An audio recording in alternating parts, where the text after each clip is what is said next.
Today we're going to be looking at another vital component which is called communication, right? We all know the importance of communication. So if you look at this beautiful image which is coming up on the screen, right? What do you see? Does one really need to explain what is happening over there? Right? So when we talk of communication, right? What does it really mean? So to communicate is to convey information that could be via thoughts, feelings, without hurting another, right? So it's not necessarily verbal all the time, right? If you look at these three images here, right, you can see three images on the screen, and let's just ponder on each for a fraction of a second. Yeah, what do you make of the first image? What do you feel? And again, like I've been talking in the previous section as well, look into and get conscious about what happens to me as I listen, as I see, as I probably reflect a little. We hope that's what you all are doing. And notice what's happening to me. So how do you feel when someone's like, fully closed and turned away? So I'm practically away. So let's say there's another person in front of you and they're away, right? Like they're at the opposite direction. So what does that mean? So there's practically no communication happening here, right? And then what do you think about the second, right? So this guy has his hands on his hips and there's another person. So without knowing the context, it might be a little difficult to actually gauge it. It could be that, oh, is that what you think? Or, let me think about it, right? So depending on the context, this could be something which is leading towards a more, let's say, positive communication, right? And then the last one, if you look at it, right, the two people are actually facing each other and the distance is not huge, right? You look at the second image on top, the distance, with the guy on his waist, with his hands on the waist, there's quite a bit of distance, right? So these are the things we keep in mind as we talk about communication. And I want you to recall, what is your space? How comfortable are you, right, when you're communicating with, let's say, a loved one, with a new person. Sometimes also, I'm not really sure about this person, right? Then how is it, right? So keep these things in mind.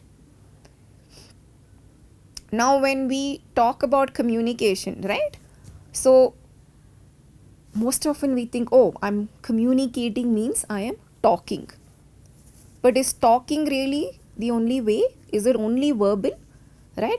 Nowadays we also have what is called texting, right? So it's via written form, right? So there's a lot which is being communicated with words, verbally, without words, right? But what are some of the key characteristics that is essential for a communication to take place? First and foremost is clear speech, right? I'm talking here. My speech needs to be clear, right? I need to be clear as to what is it that I'm saying, correct? I can't keep jumbling and saying 100 things in one sentence, right? Which does happen to us. Like, let's say when someone's very stressed, or they're in going way too fast. We see this happen a lot with athletes, especially someone who says stress, they're like, they're going on and on and on. And sometimes I just have to say, okay, let's just pause a minute, take a couple of deep breaths, come into ourselves and really go, am I actually talking or it's just gibberish, right? And I think in that, the next which follows is attuning. Sometimes, let's say I could be talking and for example, let's say an athlete has just been injured, okay, and they're still coming to terms with the what's what. So they're not going to be looking at you, they're not making eye contact, they're zoned out. What we say is zoned out. So you're in your head. When people say get out of your head, don't be so much in your head. And if I talk, or if I'm trying to communicate, and I realize that I'm not getting a response, or sometimes let's say a very introverted person likes to zone in, right? Like their focus is, they go within themselves. That's how they prepare, and that's how then they will go and perform, right? So that person again is probably looking down and preparing. Now if I go on talking at that point, or let's say anyone in the team for that matter, it's actually not serving a purpose there. Okay, I'll give you an example. This was one of the young cricketers, and I think he was around, he was at 60, he was on the crease, he was playing exceptionally well. And then, during the break, right, like water break, the message came from the dressing room, don't play off spin, and it came once, and then it came twice, and then it came the third time. And he actually said, he said, ma'am, I lost my focus and got out, right? So what's the communication here? So you gave the message. It's vital to understand, okay, what kind of person, what kind of communication would this person like? When would he like it, right? So after giving it once, maybe it was more than enough, right? But they went on, and then what happened? From being in a zone state, right, his mind started going, okay, be careful, don't play off spin, right? And that's what we need to work. So then I said, okay, this happens. It was in the very right intention, right? Like, of course, the captain and the management, the team obviously sent the instruction to help the player and the team. So he said, I didn't say anything that time, but later I told the captain that don't go on repeating an instruction, right? So in this case, attunement. So really knowing, where is this person listening? If they're not listening, why are they not listening, right? Is it because they're focused, or is it because they're stressed? That becomes important, right? Active listening, right? A lot of times we see people talking, there's a competition to talk, or it's just to give a response, right? Like, for example, maybe not that I don't ever do it, like you hear an athlete, and then you try to go, okay, fine, what, I think I can, I know what's to be done. I need to hold, in Jungian terms, right, we call it hold the tension, and let the athlete come to the reflection. So and sometimes when you just wait for maybe a couple of more seconds or minutes, something very important may come, right? So it becomes very important. And of course, sometimes also to know that, okay, this is actually just venting. So give them around, like I have this rule that I give 10-15 minutes to vent, because they need to get it out of the system. So it's really about like gauging, okay, when to say what, right? Like it's called the right action, right? And I think lastly, the other very important, aspect is to really value another's opinion. Like think of the time when probably it was a difficult conversation you were having, right? I may not agree, but it becomes very important to listen without judging, without jumping to defend, right? So, and I think that's why, if you go back, right, like that's why, how do I communicate? It's very easy to say things, but then how is it being said becomes very, very important, because then that's going to determine how's this other person going to take it. And of course, that's also very dependent on where they are, but we try to be in the best as much as possible. It's not possible all the time, right? So with verbal also, something which is very important is what we call prosody, right? It's called the rhythm or the melody. So how's my tone, right? Think when you're happy, how's your tone? And think about it when you're not happy, or like let's say you're stressed or you're angry, how's your tone? But we have one tone, like, which is, let's say, our predominant tone. So start paying attention, okay? And is my pitch low or high? Is it energetic? When on a pumped up day, we're like very energetic. On another day, we go like, hello, right? So just notice, and what impact does it have on the other? So, even before we get into session or therapy, right? Like we always say, we find our center. Because if let's say I've come from somewhere and I'm really rushed, okay? Then what happens is I myself are in a little rush space, right? So, taking that little bit of time, coming to my space, then I can maneuver what is needed with my athlete, right? So, with non-verbal, one is body language, right? Like this. Um, I remember there was this young badminton player, and he would sit like this, like literally, he slouched in the chair. I'm not kidding. And he's like, oh, it's okay. Oh man, oh. So and I remember he had come through the parents. So the parents thought. So I actually wondered, okay, is this player really interested in this session or not?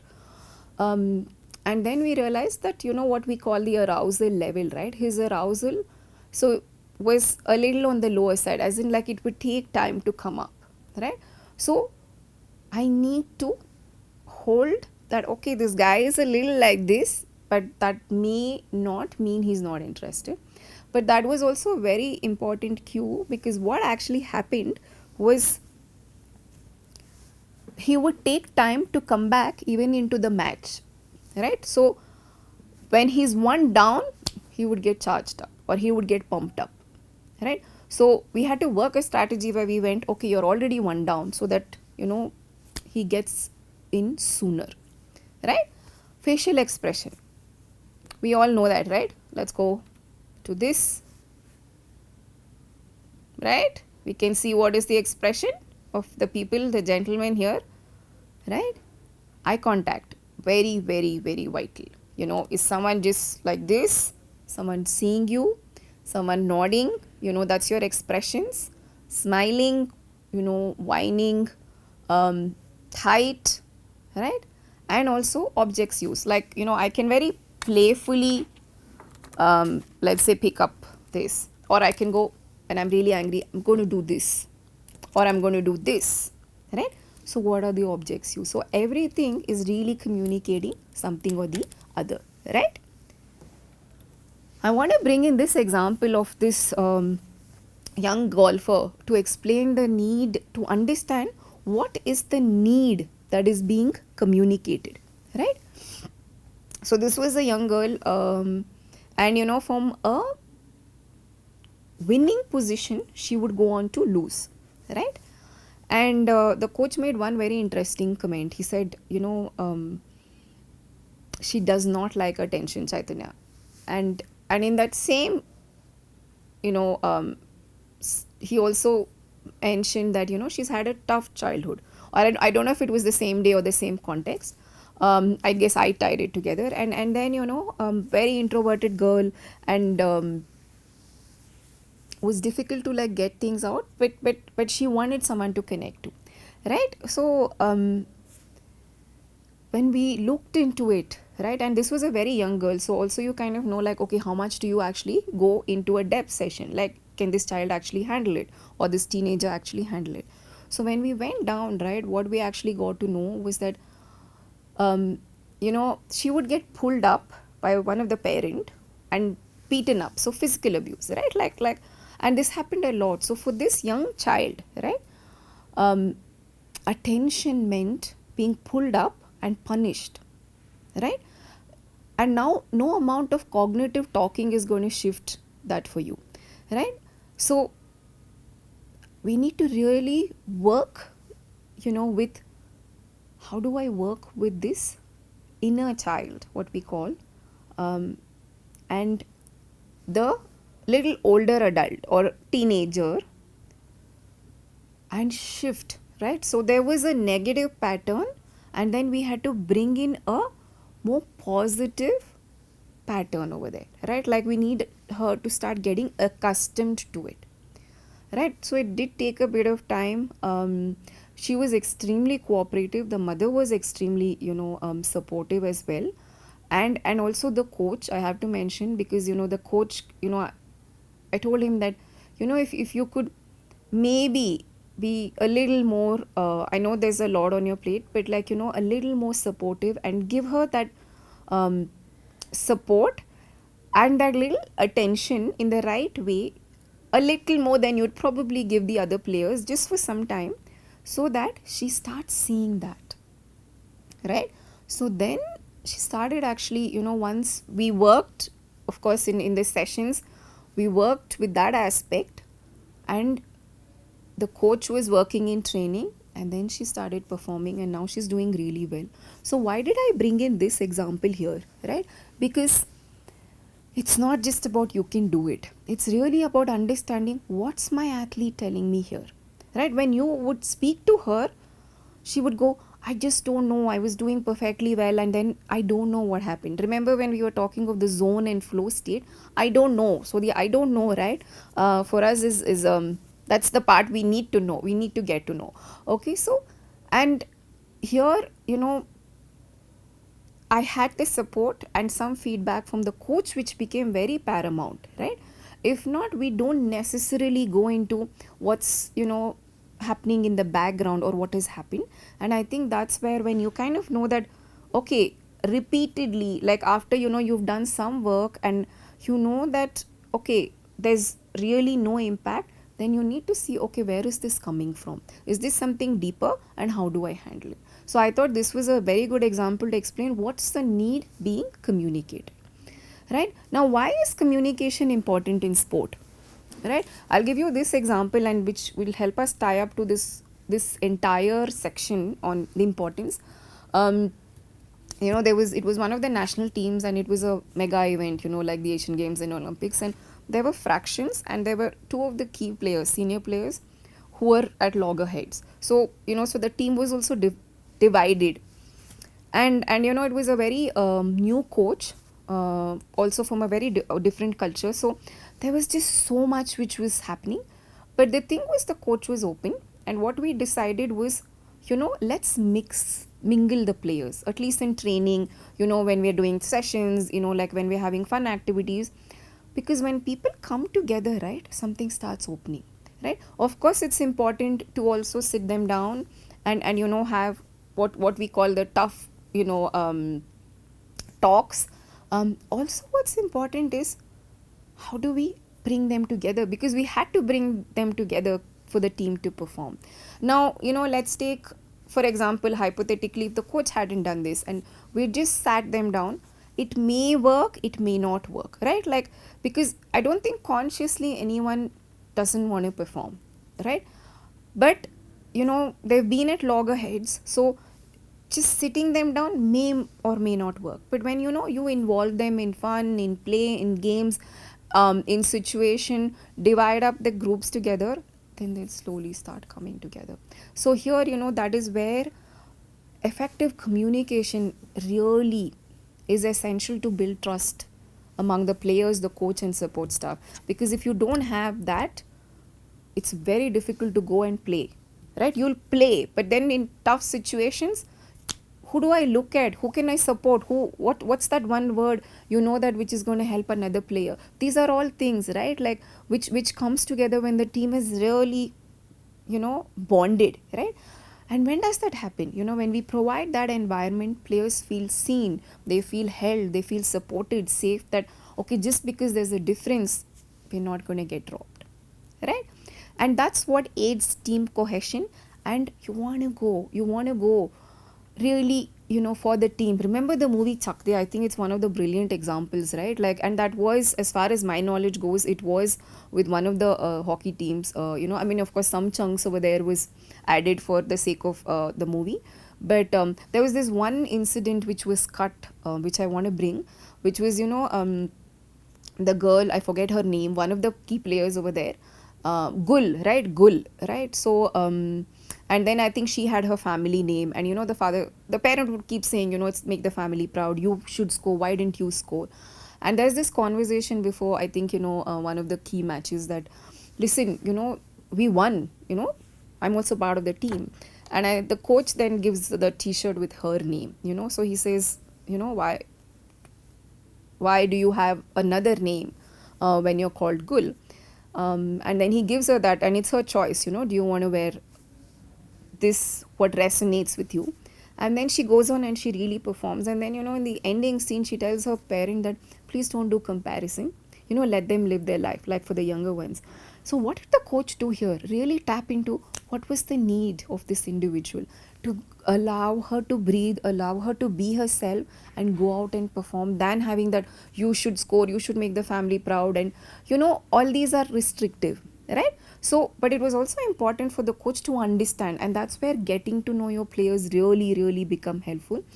And once that happens and the team has bonded, right, you've taken off a lot of pressure, and that's when you see problems are solved better, decision making is better. Everyone steps up. It's not just the leader, right? Like each one is becoming their inner leader, and let's say the leadership group in themselves, the senior ones will go on to guide the team.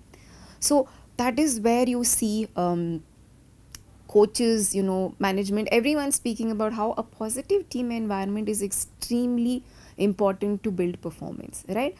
You can have the best of the players in the team, but the thing is, have they come together, right? Have they understood what's the communication, what's the vision? All these factors play a very, very important role. Yeah.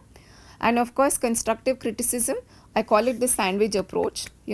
I remember, I'll give you an example of myself. It was when I was doing my PhD, and my supervisor, I remember, my guide, right? There was this one time I'd given him something and he had so many red marks in it, and I went, oh my god, what is this? Is it so bad? And he's like, no, this is really good. If you just get this bit, then it's all good, and we're on the right track. So what did he do? He sandwiched the important critical comment in the center, but he also eased me, going, this is essential and you're on track. And trust me, the next time I think I had a lot more less red marks, right? So constructive criticism is extremely helpful and is needed. You don't just keep praising the team, or you don't just keep berating the team. It has to be a combination of the two. What's going well, what needs to get better, and way forward, right? So,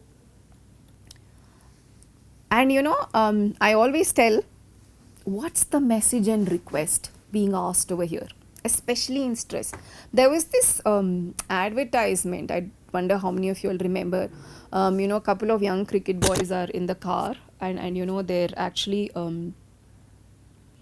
they finished their match, okay, and one of the guys is quite cranky, and what they show is an actress, right? And then they give him, I think, one of the chocolates, something, carbohydrate, and he calms down. So I thought that was a really creative idea, because that boy was getting cranky because he was hungry, right?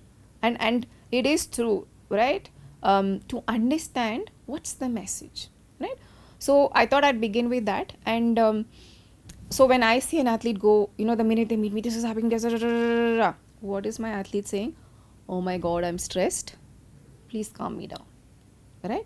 So I don't sit for half an hour or let them go on for 45 minutes. My job, my role would really help to come there, catch their breath, and come into my center, right? I want to give this example of, there was one of the wicket keepers was saying, very senior wicket keeper, and he said, मैं इसको बोल रहा हूँ कब से बोल रहा हूँ कि यहाँ पे मत ball डाल, यहाँ पे मत डाल. That means don't put the ball here. He's not listening. So then I was telling him, right, he's not listening because he's stressed. He's not able to figure where to put it. You're saying don't put it here. So instead say, put it on the center wicket, for example, in this direction. So give him direction, right? And of course, this introverted batter not wanting to be disturbed. Remember, that was one of the examples I gave in the previous slide. And this the last one is very, very crucial. Again, it comes to eating, which seems so basic, but it's very fundamental. So, this was a team, a group of athletes who were traveling out of India for a competition. Very, very young female athlete. And what happened was, she was vegetarian and she was very quiet, it would take me also quite some time to actually get her to speak up. And she was unable to communicate to the coach because, it's also a lot on your upbringing, right? And what happened was, she's not eaten well, right? Like the diet has not suited. She ended up falling sick, okay? uh, but before that she ended up underperforming, right? You can't survive on biscuits and tea and go and perform, right? And I remember when, the coach was like, I just don't get it, why didn't she tell me, and she just does this, okay, she just like nods her head. And then I said, but coach, that's how she is, it becomes paramount to understand her.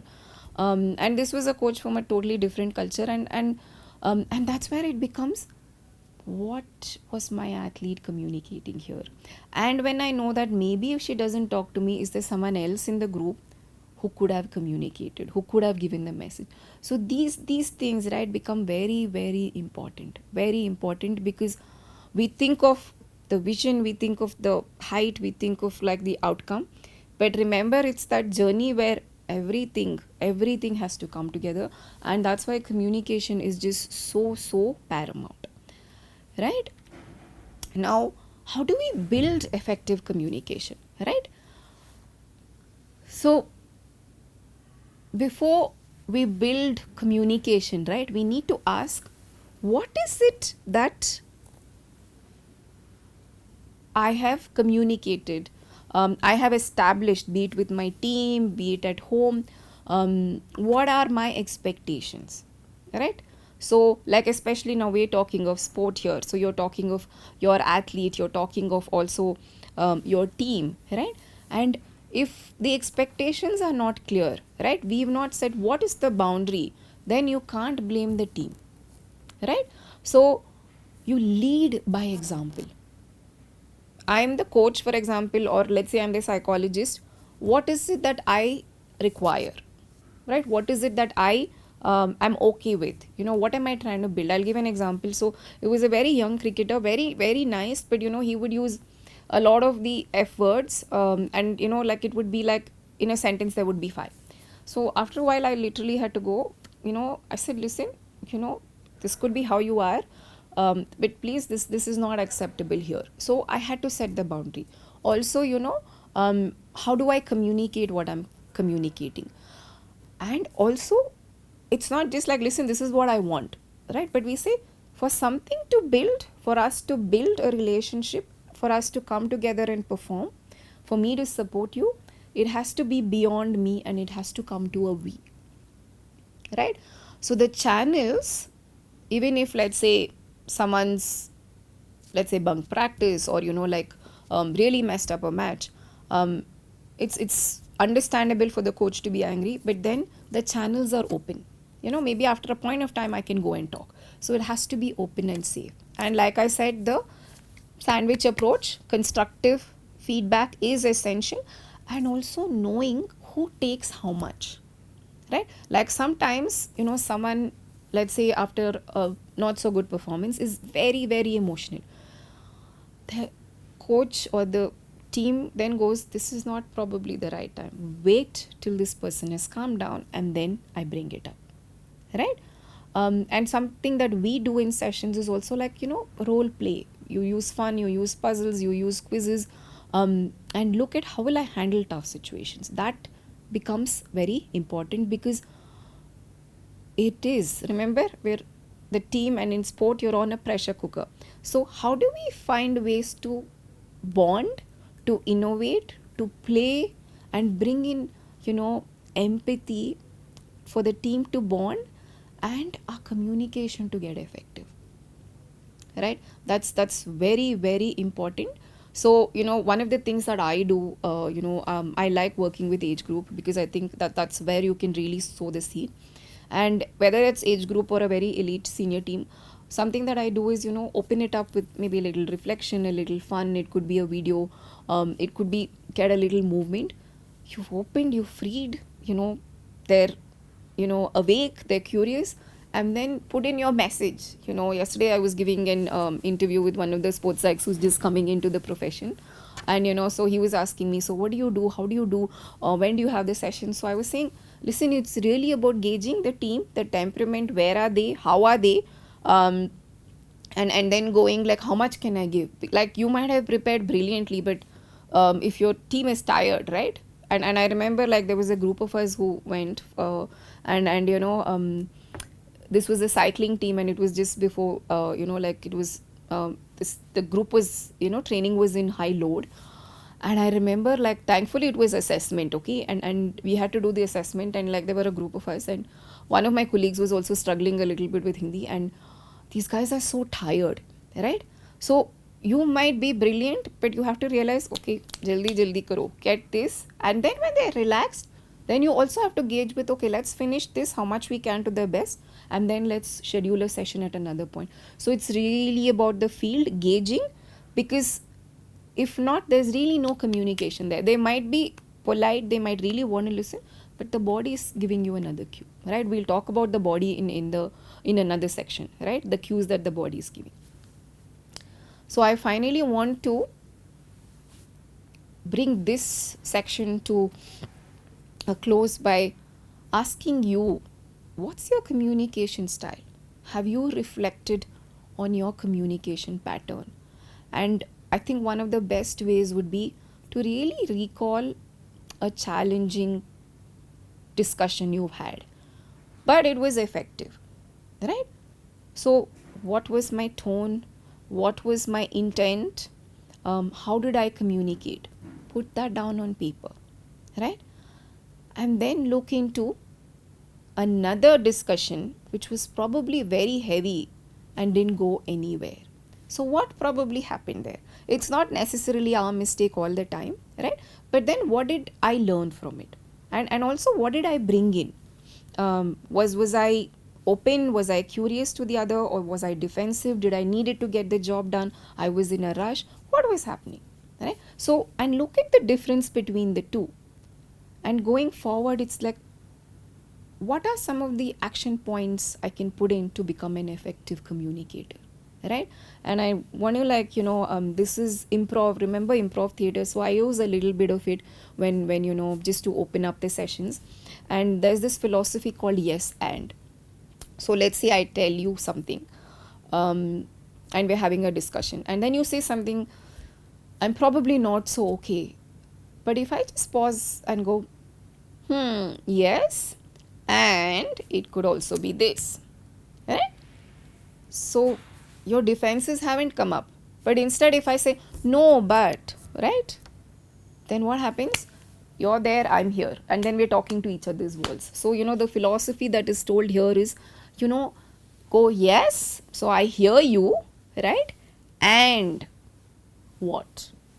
Okay, so stay with this. I'd like to end this section with this, and we look into a little more on the non-verbal and body and tactile in the next section. Thank you.